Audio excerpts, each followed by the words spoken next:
Hello, जय हिंद and welcome to my channel general Gyan. This is Hemant Puri.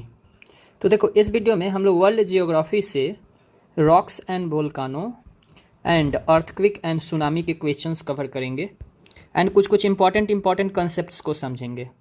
तो देखो, मैं आपके इन्फॉर्मेशन के लिए बता दूं, ये जो मैं वन लाइनर है, ये वन लाइनर बुक से कवर कर रहा हूँ, जो NCERT क्लास 6 to 12 तक के बुक का निचोड़ है। महेश कुमार बर्नवाल सर के द्वारा ये लिखा हुआ है और इसमें हम लोग ऑलरेडी प्रीवियस वीडियोज में ये सब चैप्टर्स कवर कर चुका हूँ। मैं जिस पे भी हाईलाइट किया हूँ, ये सारे चैप्टर्स को मैं ऑलरेडी कवर कर चुका हूँ प्रीवियस वीडियोज में। आप वीडियो को होल्ड करके इन सब को पढ़ सकते हो एंड अगर ये आपके लिए इंपॉर्टेंट है तो इन्हें जाके इन वीडियोज़ को जाके देख सकते हो। इन सब का लिंक मेरे इसी वीडियो के डिस्क्रिप्शन में आपको मिल जाएगा, उस पर क्लिक करके इन सारे वीडियोज़ को देख सकते हो। तो चलो हम लोग शुरू करते हैं रॉक्स एंड वोल्कानो। तो देखो, सबसे पहले अगर रॉक्स को देखोगे आप, तो जो रॉक्स का फॉर्मेशन है वो किस वजह से हो रहा है, पर्टिकुलरली वोल्केनिक इरप्शन के वजह से। ठीक है, तो जो सबसे पहले इरप्शन के वजह से जो सबसे पहला फॉर्मेशन होता है इग्नियस रॉक्स का होता है, फिर सेडिमेंट्री और मेटामॉर्फिक। ठीक है, तो आप इसी तरह टाइप्स ऑफ रॉक्स को भी आइडेंटिफाई कर सकते हो। ठीक है, तो अगर टाइप्स ऑफ रॉक्स देखें तो पहला क्या है, इग्नियस है, फिर सेडिमेंट्री है, मेटामॉर्फिक है। देखो, सबसे पहले इग्नियस बनता है और फिर कुछ कुछ प्रोसेसेस से सेडिमेंट्री बनता है, मेटामॉर्फिक बनता है। चूंकि ये ह्यूज टॉपिक है तो I am not going to cover here, I have already cover in previous videos. ठीक है, तो देखो, तीन आप रॉक्स के टाइप समझ गए, इग्नियस, सेडिमेंट्री एंड मेटामॉर्फिक। ठीक है, तो चलो अब हम लोग क्वेश्चंस को देख लेते हैं। पहला क्वेश्चन क्या है, which are fossil free rocks. क्या है, which are fossil free rocks. आपको बताना है कि कौन से रॉक्स फॉसल फ्री होते हैं। तो ये है इग्नियस रॉक्स, क्योंकि ये डायरेक्ट मैग्मा से बनता है। ठीक है, चलो नेक्स्ट क्या है, black rocks are formed by erosion of which rocks. आपको बताना है कि black rocks are formed by erosion of which rocks. तो ये इग्नियस रॉक्स के इरोजन के वजह से ही फॉर्म होता है ये इसका। ठीक है, नेक्स्ट क्या है, what percentage of the entire crust is sedimentary rock extensively. ठीक है, आपको बताना है कि what percentage of entire crust is sedimentary rocks extensively. तो कितना है, अबाउट 75%। ठीक है, चलो नेक्स्ट क्वेश्चन क्या है, नेक्स्ट क्वेश्चन है, from which rocks do metamorphic rocks originate. ठीक है, from which rocks do metamorphic rocks originate. किस रॉक से होता है इसका, तो बोथ इग्नियस से भी हो सकता है एंड सेडिमेंट्री से भी हो सकता है। ठीक है, चलो नेक्स्ट क्या है, which rock is an example of संगमरमर। ठीक है, संगमरमर मार्बल हम लोग कहते हैं। ठीक है, तो कौन से रॉक का ये एग्जाम्पल है, तो किसका है, मेटामॉर्फिक रॉक का है। ठीक है, किसका है, मेटामॉर्फिक रॉक का। देखो, metamorphic rocks form through the sedimentary rocks. ठीक है, मेटामॉर्फिक रॉक्स का फॉर्मेशन कैसे होता है, तो सेडिमेंट्री रॉक्स के थ्रू। मेटा सेडिमेंट्री और पारा मेटामॉर्फिक रॉक्स भी इसको कहते हैं। ठीक है, अब देखो, ये सब अक्सर एग्जाम में पूछ देता है कि स्लेट किससे फॉर्म होता है, तो फ्रॉम सेल से। ठीक है, मार्बल तो लाइमस्टोन से, क्वार्टेजाइट जो होता है सैंडस्टोन एंड कंग्लोमेरेट से। ठीक है, marble from chalk and dolomite से। ठीक है, मार्बल का चॉक एंड डोलामाइट से। देखो, metamorphic rocks form through the igneous rocks. अगर देखो, यहाँ मैं आपको बताया था कि अगर इसका सेडिमेंट्री रॉक्स के थ्रू फॉर्मेशन होता है तो क्या कहेंगे, मेटा सेडिमेंट्री या पारा मेटामॉर्फिक रॉक्स कहेंगे। ठीक है, लेकिन अगर इसका फॉर्मेशन इग्नियस रॉक्स के थ्रू होता है तो इसको कहेंगे मेटा इग्नियस या ऑर्थो मेटामॉर्फिक रॉक्स। ठीक है, ऑर्थो मेटामॉर्फिक रॉक्स। अब देखो, जेनेसिस आ गया, इस ग्रेनाइट से बनता है ये। ठीक है, एम्फीबोलाइटिस है, एम्फीबोलाइट्स है, ये बसाल्ट से बनता है। ठीक है, सिस्ट है, ये किससे बनता है, ये भी बसाल्ट से बनता है। ठीक है, अब देखो, मेटामॉर्फिक रॉक्स का फॉर्मेशन मेटामॉर्फिक रॉक्स से भी हो सकता है। ठीक है, तो देखो, metamorphic rocks form by the further Metamorphosis of metamorphic rocks. ठीक है, मतलब मेटामॉर्फिक रॉक्स से ही नया मेटामॉर्फिक रॉक्स का फॉर्मेशन हो सकता है। तो देखो, इसमें जो मेटामॉर्फिक रॉक से ही बनेगा वो क्या है, फिलाइट है, ये स्लेट से बनता है। ठीक है, सिचिस्ट है, ये फिलाइट से बनता है। और क्या है, सरपेटाइन है। ठीक है, सरपेंटाइन है, ये किससे बनता है, गैब्रो से बनता है। ठीक है, अब देखो, इसको अगर आप लार्जर पिक्चर में देखोगे तो ये जो मैं लिस्ट बताया था यहाँ आपको, यहाँ, ठीक है, ये मेटामॉर्फिक रॉक्स किससे बन रहा था, सेडिमेंट्री से बन रहा था। ठीक है, मतलब ये सब सेडिमेंट्री था, सॉरी, ये सब सेडिमेंट्री था, इससे बन रहा था मेटामॉर्फिक। यहाँ इग्नियस से क्या बन रहा था, इग्नियस से बन रहा था मेटामॉर्फिक, यहाँ मेटामॉर्फिक से ही मेटामॉर्फिक बन रहा है। ठीक है, चलो नेक्स्ट हम लोग देख लेते हैं। तो देखो, कुछ कुछ मेजर एलिमेंट्स होते हैं जो कि कंट्रीब्यूट करते हैं रॉक्स के फॉर्मेशन में। तो क्या क्या है, देखो, रॉक्स के फॉर्मेशन में ऑक्सीजन होता है 46.8%। ठीक है। सिलिकॉन होता है 27.72%, एल्यूमिनियम होता है 8.13%, आयरन होता है 5.00%, 5%, ठीक है। इसके अलावे भी होते हैं, जैसे कैल्शियम है 3.63%, सोडियम होता है 2.83%, पोटेशियम होता है 2.59% एंड मैग्नीशियम होता है 2.09%, ठीक है। तो ये किसमें, फॉर्मेशन ऑफ रॉक्स में ये सब एलिमेंट्स हैं जो पार्टिसिपेट करते हैं या फिर इनका इंपॉर्टेंस होता है, ठीक है। चलो नेक्स्ट क्या है, what is molten material called inside the earth, called inside the earth called. देखो मोल्टेन मटेरियल क्या होता है इनसाइड के अंदर, उसको क्या कहते हैं, मैग्मा कहते हैं। क्या कहते हैं, मैग्मा कहते हैं। अब नेक्स्ट क्वेश्चन क्या है, which are the hardest rocks, आपको बताना है कि कौन से रॉक्स हार्डेस्ट होते हैं। Which are the hardest rocks, तो कौन से होते हैं, मेटामॉर्फिक रॉक्स होते हैं, ठीक है। और मेटामॉर्फिक रॉक्स का ही मैं ऊपर एग्जांपल बताया था संगमरमर, ठीक है। और आप संगमरमर ऑब्वियसली देखे होगे तो आप समझ सकते हो कि हार्डेस्ट तो होता है, ठीक है। चलो नेक्स्ट क्या है, which rock is found by the solidification of lava in the inner part of the earth, आपको बताना है कि कौन से रॉक का फॉर्मेशन लावा के सॉलिडिफिकेशन की वजह से होता है इनर पार्ट में। तो कौन से रॉक्स का होता है, तो प्लूटोनिक रॉक्स का होता है, प्लूटोनिक रॉक्स का, ठीक है। अब हम लोग नेक्स्ट देख लेते हैं। देखो नेक्स्ट क्वेश्चन क्या है, in which country is the Ojos del Salado, Ojos del Salado volcano located, ठीक है। आपको बताना है कौन से कंट्री में ओजोस डेल सैलाडो जो वोल्केनो है लोकेटेड है, कौन से कंट्री में है ये, तो अर्जेंटीना एंड चिली में, ठीक है। किस में है, अर्जेंटीना एंड चिली में, ठीक है। अब देखो, the most common volcanic gas produced in volcanic activity is water vapour, ठीक है। वोल्केनिक एक्टिविटी में जो मोस्ट कॉमन वोल्केनिक गैस होता है वो कौन सा प्रोड्यूस होता है, तो वाटर वेपर प्रोड्यूस होता है। In addition gases like carbon dioxide CO2, sulphur dioxide SO2, nitrogen N2 and hydrogen H2, ये सब भी रिलीज होता है, ठीक है। तो अगर आपसे पूछा जाए कि वोल्केनिक एक्टिविटी में सबसे ज़्यादा कौन सा गैस रिलीज होता है, तो ये वाटर वेपर के फॉर्म में होता है, वाटर वेपर होता है, ठीक है। उसके बाद कार्बन डाइऑक्साइड है, सल्फर डाइऑक्साइड है, नाइट्रोजन है, हाइड्रोजन है, ठीक है। ये सभी रिलीज होते हैं, ठीक है।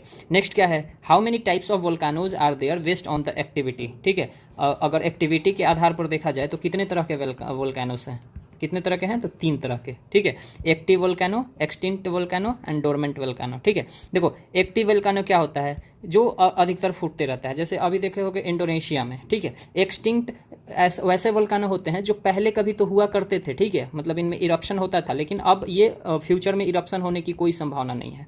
और डोरमेंट वोल्केनो क्या कहते हैं, इसको सोया हुआ वोल्केनो कहते हैं, ठीक है। अभी इसमें इरप्शन नहीं हो रहा है लेकिन फ्यूचर में हो सकता है, ठीक है, तो उनको कहते हैं डोरमेंट वोल्केनो, ठीक है।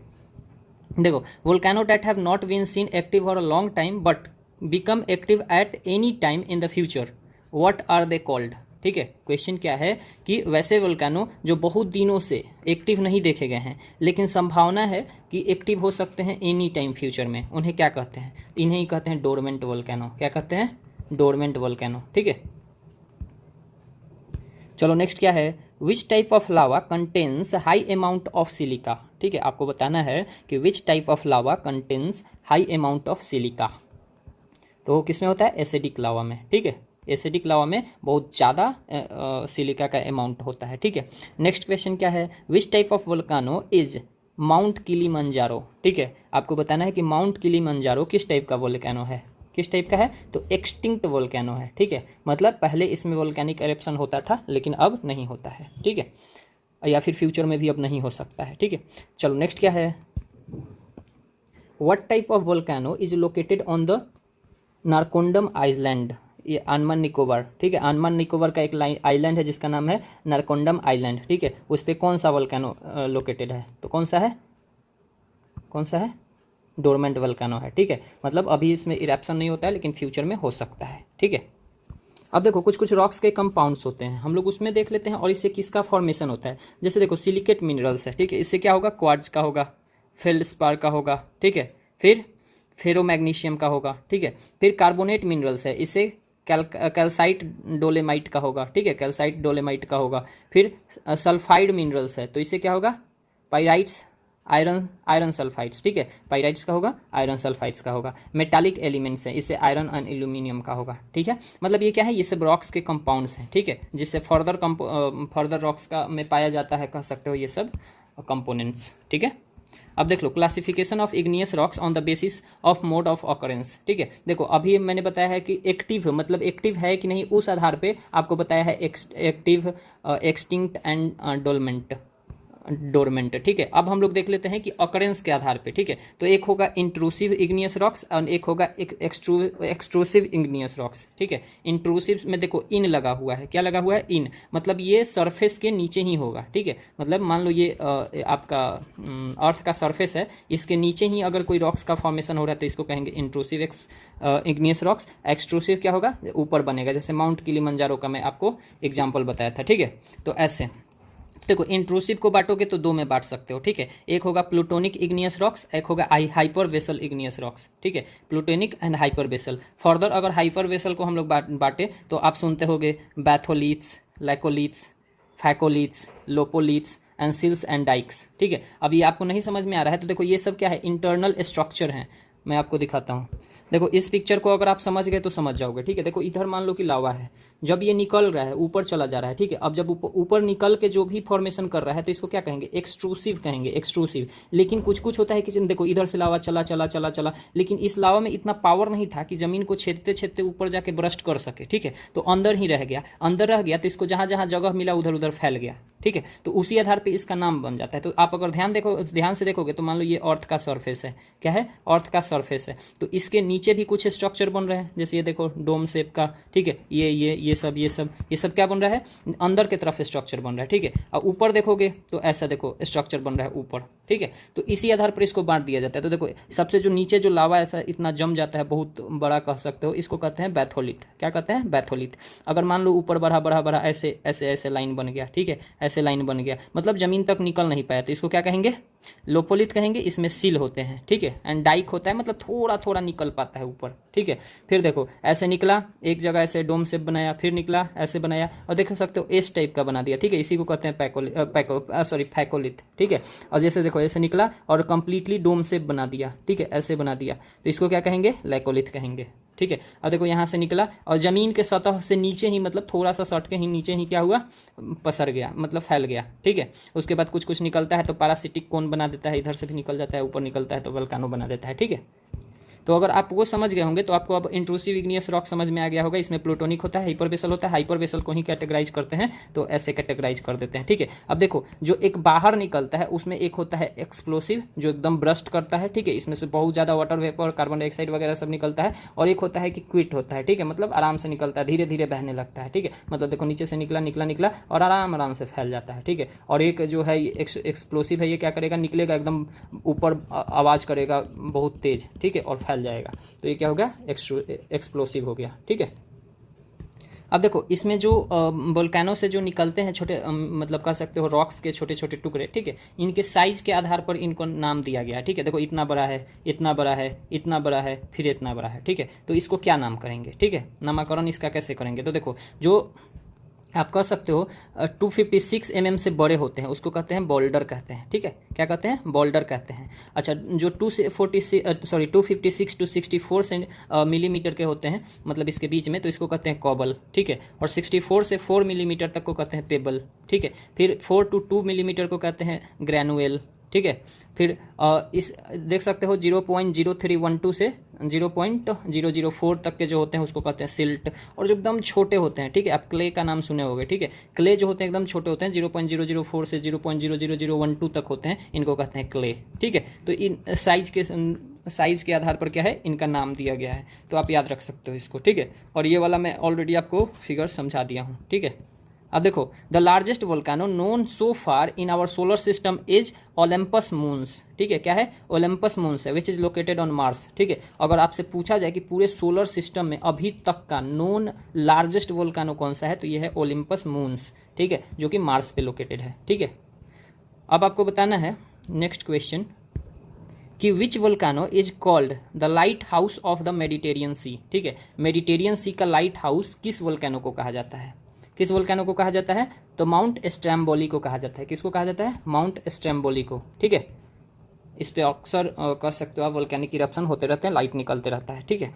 Where is the volcanic mountain? Mount Saint Helens, ठीक है। माउंट सेंट हेलेंस कहाँ लोकेटेड है? Where is the volcanic mountain Mount Saint Helens located? कहाँ लोकेटेड है ये? तो यूनाइटेड स्टेट्स में है। कहाँ है? यूनाइटेड स्टेट्स में है, ठीक है। चलो नेक्स्ट क्वेश्चन क्या है? In which country is the Mount Kilimanjaro the highest mountain peak of Africa? Africa continent located, ठीक है। आपको बताना है कि माउंट किलिमंजारो जो है ये कहाँ लोकेटेड है। माउंट किलिमंजारो अफ्रीकन कंटिनेंट का सबसे हाईएस्ट माउंटेन पीक है, तो ये कहाँ लोकेटेड है? तो तंजानिया में लोकेटेड है। कहाँ है? तंजानिया में। और इवन आपको पता होगा इंडिया से भी बहुत सारे माउंटेन एक्सपेंडेसर्स जो होते हैं ना, जो माउंटेन की क्लाइंबिंग करते हैं, वो लोग इधर जाते हैं, ठीक है।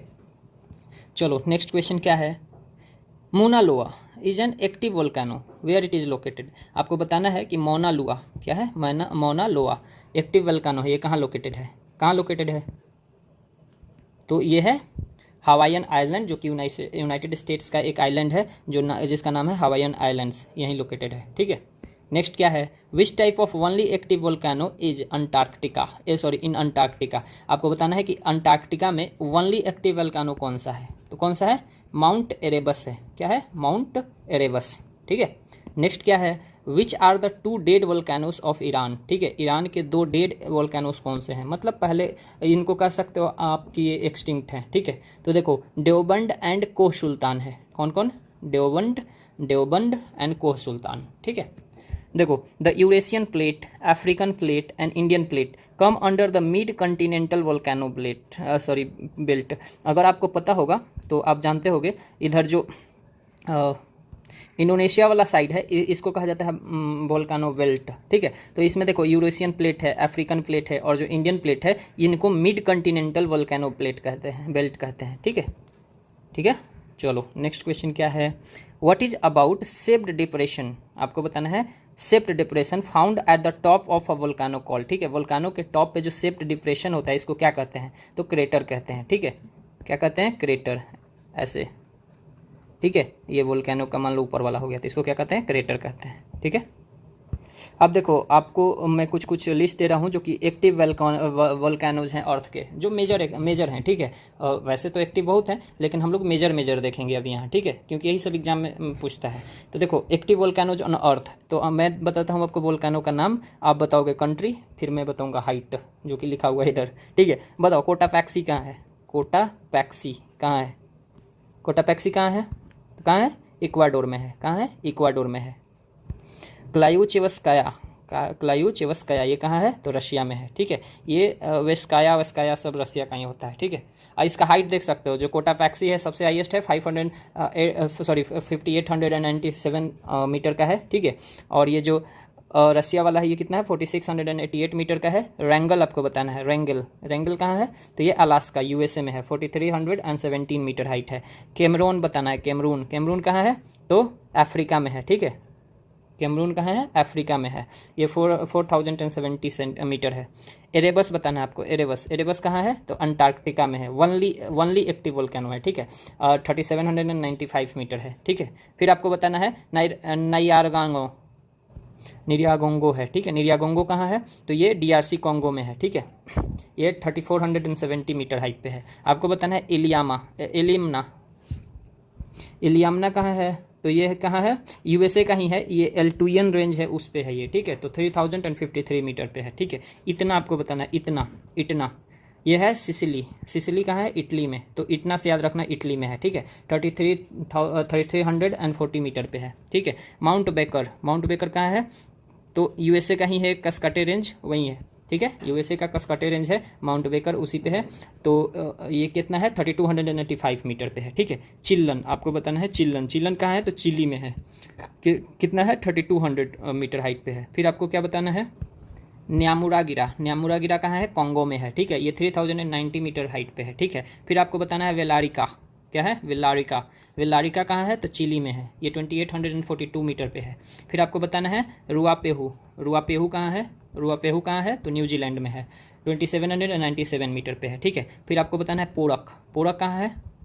तो पोरक है आर्मेनिया अजरबैजान के बीच में पड़ता है, मतलब ये कन्फ्लिक्टेड है, ठीक है, डिस्प्यूटेड है। तो 2800 मीटर हाइट पे है ये, ठीक है। फिर आपको बताना है आशमा, आशमा कहाँ है, तो जापान में है, 2540 पे, ठीक है। संत हेलेंस, संत हेलेंस कहाँ है, तो यूएसए में है, 2530 मीटर हाइट पे है। फिर आपको बताना है नौगढ़ नगारू होए कहाँ है, तो न्यूजीलैंड में है, ये 291 मीटर पे हाइट पे है। फिर आपको बताना है हेक्ला, हेक्ला कहाँ है, तो ये आइसलैंड में है, ये 1491 मीटर हाइट पे है, ठीक है। फिर आपको बताना है वेसुवियस कहाँ है, वेसुवियस आपको पता होगा गल्फ ऑफ नेपल्स इटली में है, ठीक है, 1277 मीटर हाइट पे है। फिर आपको बताना है किलियाई कहाँ है, किलियाई कहाँ है, तो ये कहाँ है, हवाई यूएसए, 1225 मीटर हाइट पे है। फिर आपको बताना है स्टोम्बोली कहाँ है, स्टोम्बोली कहाँ है, स्टोम्बोली कहाँ है, तो ये लिपारी आइलैंड इटली में है, 925। ये सब एक्टिव वोल्केनो थे कुछ कुछ, ठीक है, जिसका लिस्ट मैंने आपको आई थिंक याद करवा दिया, नहीं याद हुआ तो आप एक बार दोबारा इसको रिवाइज कर लेना। देखो अगर आपको इसका पीडीएफ चाहिए तो मेरे टेलीग्राम ग्रुप को ज्वाइन कर सकते हो, वीडियो के इसी वीडियो के डिस्क्रिप्शन में आपको टेलीग्राम चैनल का लिंक मिल जाएगा,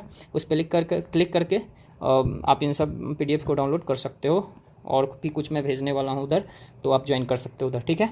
नेक्स्ट देखते हैं रेनियर हुड, ठीक है, Rainier Hood and Shasta of the United State are example of which volcanic category, ठीक है। आपको बताना है कि रेनियर है, ठीक है, फिर रेनियर है, हुड है, सस्ता है, ठीक है। ये यूनाइटेड स्टेट्स के वोल्केनो हैं, वोल्केनिक कह सकते हो, वोल्केनोज हैं, ठीक है। तो ये किस कैटेगरी में आते हैं, तो मिक्स वोल्केनिक कोन्स में है, ठीक है, मिक्स वोल्केनिक कोन्स के कैटेगरी में आते हैं, ठीक है।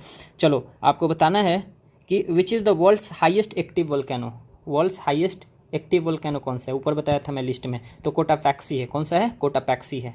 नेक्स्ट क्या है, how many major volcanic belts are there, ठीक है। आपको बताना है कि मेजर वोल्केनिक बेल्ट्स कितने हैं, तो कितने हैं, 4 हैं, ठीक है। कौन कौन है, तो देखो सिरकम हो गया, सिरकम पैसिफिक बेल्ट हो गया, फिर मिड कॉन्टिनेंटल बेल्ट हो गया, इंडियन प्लेट इसी में आ जाता है, यूरेशियन वाला सब, ठीक है। मिड अटलांटिक रिज हो गया, और फिर क्या हो गया, इंट्रा प्लेट वोल्केनिज्म हो गया, ठीक है। ये 4 हैं, चारों का नाम याद रखना, पूछ देगा आपको एग्जाम में, 4 ऑप्शन दे देगा, बोलेगा कि इसमें से कौन से वोल्केनिक बेल्ट्स नहीं है, ठीक है, तो आपको फिर दिक्कत हो जाएगा, इसलिए चारों याद रखना, ठीक है।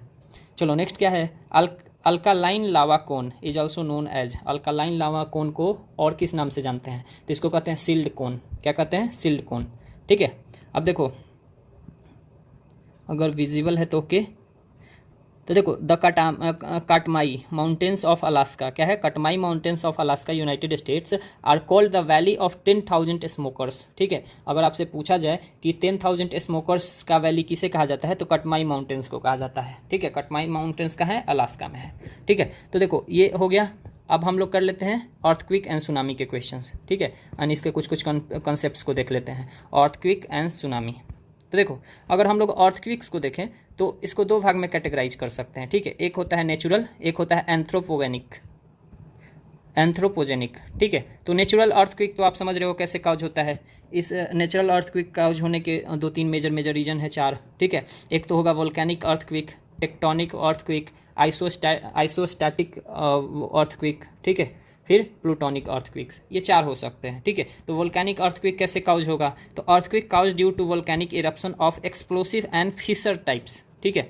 तो वोल्केनिक अर्थक्विक कैसे, वोल्केनो के एक्सप्लोजन की वजह से होता है, ठीक है। फिर देखो टेक्टोनिक अर्थक्विक को देखें तो due to dislocation of rocks blocks during faltering, ठीक है। देखो जब रॉक्स का डिसलोकेशन हो जाता है ड्यूरिंग फॉल्टरिंग के दौरान, ठीक है, फॉल्टिंग के दौरान, तो इसे क्या हो जाता है, टेक्टोनिक अर्थक्विक आ जाता है, ठीक है। फिर isostatic earthquake, imbalance in regional geological processes specially in active zones, ठीक है।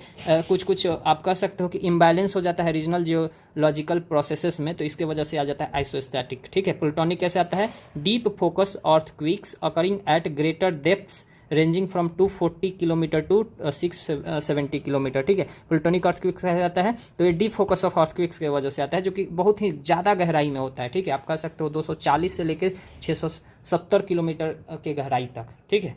और इसी की वजह से कुछ रॉक्स का फॉर्मेशन होता है जो मैं ऊपर बताया था, ठीक है। अच्छा अगर हम लोग देखें एंथ्रोपोजेनिक देखें, ठीक है, एंथ्रोपोजेनिक देखें तो देखो ये cause due to the human activities as drilling और mining of water for water और मिनरल रिसोर्सेज, ठीक है। अगर देखो ये एंथ्रोपोजेनिक आप समझना कि ये कह सकते हो मैन मेड है, ठीक है, ह्यूमन मेड है, और नेचुरल आप देख लिए, ठीक है। तो ह्यूमन मेड कैसे हो सकता है, तो मान लो आप न्यूक्लियर बम ब्लास्ट करा दिए, ठीक है, या फिर माइनिंग के लिए कहीं बहुत बड़ा बड़ा ग्रेनाइट्स को फोड़ रहे हो आप, ठीक है, तो वहाँ ये आ सकता है, उसके वजह से भी अर्थक्वेक आ सकता है। रिसेंट में सुनोगे कि अमेरिका ने अपना एक टेस्ट किया तो 4 पॉइंट समथिंग का वो ले दिया था अर्थक्वेक, ठीक है। तो इस वजह से जो भी आएगा उसको क्या कहेंगे, एंथ्रोपोजेनिक कहेंगे, ठीक है। देखो cause due to human activities as drilling और माइनिंग फॉर वाटर और mineral resources, construction activities and use of dynamite explosions, storage of enormous volume of water in dams and reservoirs, ठीक है। तो जब देखोगे जब ज़्यादा वाटर का ये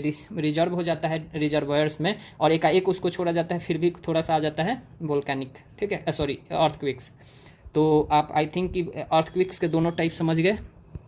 अब देखो ये इस पिक्चर को आप समझ सकते हो, थोड़ा सा इसमें वक्त लगेगा, एंड सिंस इसमें थोड़ा सा ज़्यादा वक्त लग जाएगा, मैं इन सब को ऑलरेडी मैं अपने जियोग्राफी सेक्शन में बता चुका हूँ। मेरे चैनल पे आप जाओगे तो उसके प्लेलिस्ट में आपको एक जियोग्राफी का प्लेलिस्ट दिखेगा, ठीक है, उसमें जाके आप देख सकते हो। उसमें मैं बहुत बढ़िया से समझाया हूँ कि पी वेव्स क्या होते हैं, एस वेव्स क्या होते हैं, ठीक है, और कैसे ये एपी सेंटर बनाता है, ठीक है, और ये अर्थक्वेक का मेनली रीजन क्या होते हैं, ठीक है। तो उसमें आपको इंटरेस्टिंग भी लगेगा और आप समझ भी जाओगे, तो आप देख सकते हो जाके, ठीक है। चलो हम लोग क्वेश्चंस कर लेते हैं। तो देखो what is average density of the earth, आपको बताना है कि एवरेज डेंसिटी ऑफ अर्थ क्या है। तो कितना है 5.517 ग्राम सेंटीमीटर पर क्यू, ग्राम सेंटीमीटर पर क्यू में एवरेज डेंसिटी हम लोग निकालते हैं, ठीक है। चलो नेक्स्ट क्वेश्चन क्या है, by what other name are the S wave are known, ठीक है। एस वेव्स को और किस नाम से जानते हैं हम लोग, किस नाम से जानते हैं, तो इसको ट्रांसवेव या सेकेंडरी वेव कहते हैं। क्या कहते हैं, ट्रांसवेव्स या सेकेंडरी वेव्स कहते हैं, ठीक है। चलो नेक्स्ट क्वेश्चन क्या है, when did India introduce the world's most modern tsunami warning system, ठीक है। When did India introduce the world most modern tsunami warning system, India ने कब करा था, तो अक्टूबर 2007 में करा था। कब करा था, 2007 में दुनिया को इंट्रोड्यूस करा था most modern tsunami warning system, ठीक है। चलो हम लोग आगे देख लेते हैं। तो देखो एक आप पी वेव्स एल वेव्स जानते हो, एल वेव्स क्या होता है, इसको सरफेस वेव या surface and long period waves भी कहते हैं। एल वेव्स को have the lowest period but the highest intensity, इसका पीरियड बहुत लोएस्ट होता है, मतलब बहुत कम सेकेंड के लिए आएगा, लेकिन इंटेंसिटी बहुत ज़्यादा होता है। While the P waves have the highest speed and lowest intensity, ठीक है, पी वेव्स के पास बहुत ज़्यादा स्पीड होता है, ठीक है, लेकिन इंटेंसिटी जो होती है सबसे लोएस्ट होती है, ठीक है। नेक्स्ट क्वेश्चन क्या है, where was the Indian National Oceanic Information Service Centre established, बहुत इंपॉर्टेंट है, ठीक है। ये एग्जाम में पूछ देता है, Indian National Ocean Information Service Centre कहाँ लोकेटेड है, तो ये हैदराबाद तेलंगाना में है, ठीक है। मैं आपके इन्फॉर्मेशन के लिए बता दूं, रिसेंट में मैंने नेशनल इंस्टीट्यूट्स के एक स्टैटिक जीके का वीडियो अपलोड करा था, ठीक है, उसमें आप जाके देख सकते हो। ऐसे जितने भी होते हैं सबको मैंने ऑलरेडी मेंशन कर रखा है उसमें, तो आई थिंक कि उससे आपका एग्जाम में अच्छा खासा हेल्प हो जाएगा, ठीक है। चलो हम लोग देख लेते हैं आगे। तो देखो the instrument measuring the intensity of seismic waves is called seismograph, और क्या कहते हैं, सिस्मोग्राफ और सिस्मोग्राफी कहते हैं, ठीक है। तो देखो कुछ कुछ स्केल्स हैं, ठीक है, स्केल्स हैं अर्थक्वेक मेजरमेंट के। तो आप देखो रॉसी फोरेल स्केल है, इस स्केल में क्या होता है 1 to 11 मेजरमेंट्स होते हैं जो कि इस पे प्लेस्ड होते हैं, ठीक है। फिर है मिराकली स्केल, ठीक है, क्या है मिराकली स्केल है, ठीक है। ये क्या है, एक्सपीरियंस बेस्ड स्केल है, और इसके पास 1 to 12 मेजरमेंट है। और सबसे ज़्यादा यूज जो होता है अर्थक्वेक मेजरमेंट के लिए ये है रिएक्टर स्केल, ठीक है। It is the logarithmic scale with intensity ranging from 0 to 10 and each next unit on reactor scale expresses 10 times more intensity than the previous unit, ठीक है। जैसे हम लोग देखते हैं कि 6 मान लीजिए कि आप कहते हो क्या कि 4 इंटेंसिटी का अर्थक्वेक था, मतलब रिएक्टर स्केल पे इंटेंसिटी कितना गया 4 गया, ठीक है। अब जब 5 जा रहा है तो इसका मतलब समझो कि अगर ये 40 है तो ये 50 हुआ, इंटेंसिटी 10 टाइम्स बढ़ जाता है, ठीक है। देख सकते हो 10 times more intensity of the previous unit, इसलिए कहा जाता है कि 6 तक तो ठीक है, 7 8 आ गया तो तबाही ला देगा, ठीक है, और 10 आ गया तो फिर अर्थ का प्लेट्स जो हैं ऊपर आ जाएंगे, ठीक है।